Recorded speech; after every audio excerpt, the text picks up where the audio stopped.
Lord Hanuman is the very embodiment of immense strength, highest intelligence, outstanding courage, and absolute devotion.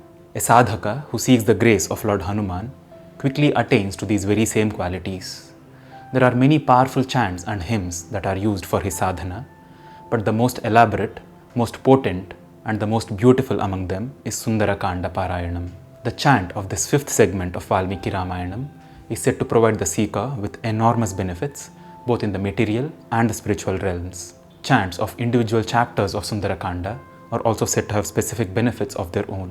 In this video, let's have an overview of the entire 68 chapters of Sundara Kanda, how to approach chanting these chapters as a sadhana, the benefits that are associated with such sadhana, and the deeper significance behind the story of Sundara Kanda. You can click on these timestamps in the description below to skip or rewatch specific segments of this video. The Sanskrit channel is an effort to explore a vast variety of topics from original Sanskrit literature. If you wish to support this effort, consider becoming a sponsor on Patreon or make a one-time contribution through these options.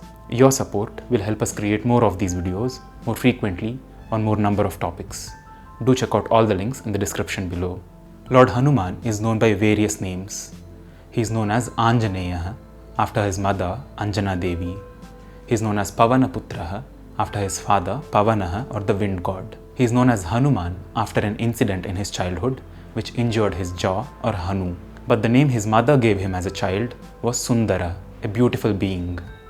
Since this segment of Valmiki Ramayanam revolves around the journey of Sundara, sage Valmiki named it Sundara Kanda. It is composed of 68 sargas or chapters with a little over 2800 shlokas. Chanting these many number of shlokas might seem like a daunting task at first, but there are various prescribed methods as to how one can approach this sadhana easily.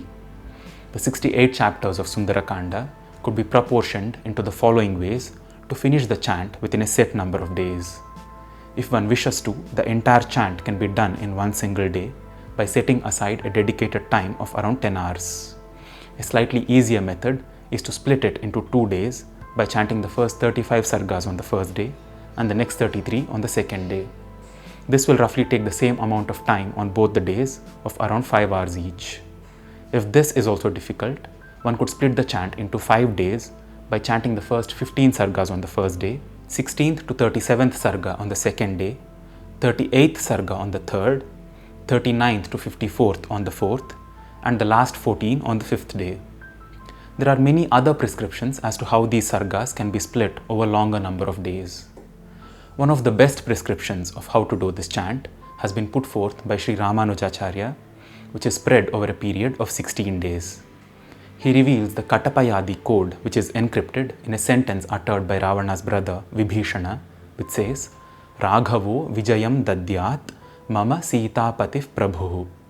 The literal meaning of this sentence is, may Lord Rama, the consort of Devi Sita, grant me success. In the Katapayadi system of numerical alphabets, we see that the numbers corresponding to the letters in this sentence add up to 68 exactly. Based on this, a prescription is given to chant Sundara Kanda over a period of 16 days by chanting the number of sargas represented by each letter in this sentence on each single day.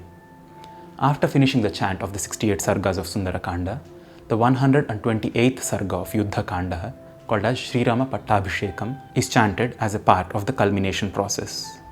One could also time this sadhana in such a way that it culminates on an auspicious day like Paurnami or Shivaratri or Ekadashi, Hanuman Jayanti, Sri Ramanavami, or any other such significant days of the year. Now, let us move on to a quick overview of the story within Sundara Kanda.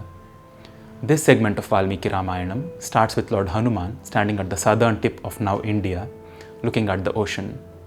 After the search parties that went towards north, east and west returned with no news of Devi Sita, Hanuman is assigned with the task of searching in the southern direction.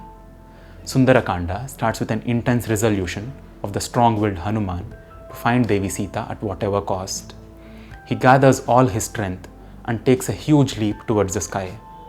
So powerful was his leap that it appeared as if he was literally flying through the sky. On his journey to find Devi Sita, he encounters both friends who wish to offer him rest and help, and foes who wish to foil his attempt. He deftly tackles both and rushes towards Lanka without wasting any time.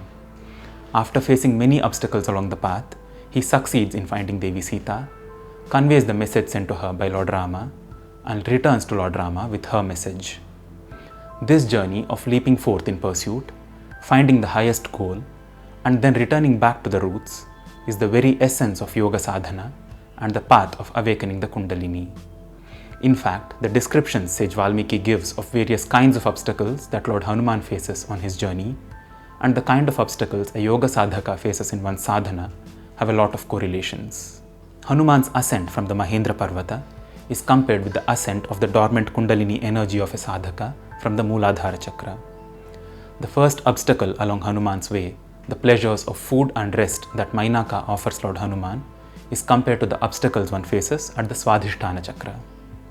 The story also indicates how Hanuman overcame this friendly obstacle without the need for force.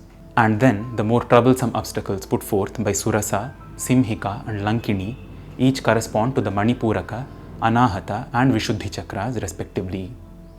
The story also depicts how Hanuman employed different strategies that are specific to each particular obstacle to overcome it. Next, he almost misidentifies Mandodari, the wife of Ravana, to be Devi Sita, but with his rational thought and logic pertaining to the Ajna chakra, he overcomes this obstacle too, and finally reaches Ashoka Vatika, a place beyond grief, which is representative of the Sahasrara chakra, and finds Devi Sita there. Because of this embedded tantric significance, chanting each individual Sarga of Sundara Kanda is also said to have specific benefits. A chant of shlokas in the 3rd chapter is said to eliminate the influence of negative forces in one's life. A chant of chapter 13 is said to uplift and rejuvenate the mind. Chapter 27, when chanted, is said to get rid of bad dreams and troubled sleep. Chapter 41 is said to grant the wishes of the sadhaka, and chapter 61 is said to grant peace of mind and happiness. There are many other such prescriptions which are suggested based on the content of each chapter and the mantras encoded into them by sage Valmiki. I'll add this complete list in the description below so that you can go through all of them and pick one based on your need. I hope that this video gave you an overall understanding of Sundara Kanda and the benefits of chanting it. Share this across with those whom you think might benefit from this. If you wish to support the production of more videos like these, consider becoming a sponsor on Patreon or make a one-time contribution through these options. Also, consider clicking on the subscribe button and the bell icon beside it so that you are immediately notified of our latest updates. See you in the next video. Namaskaram.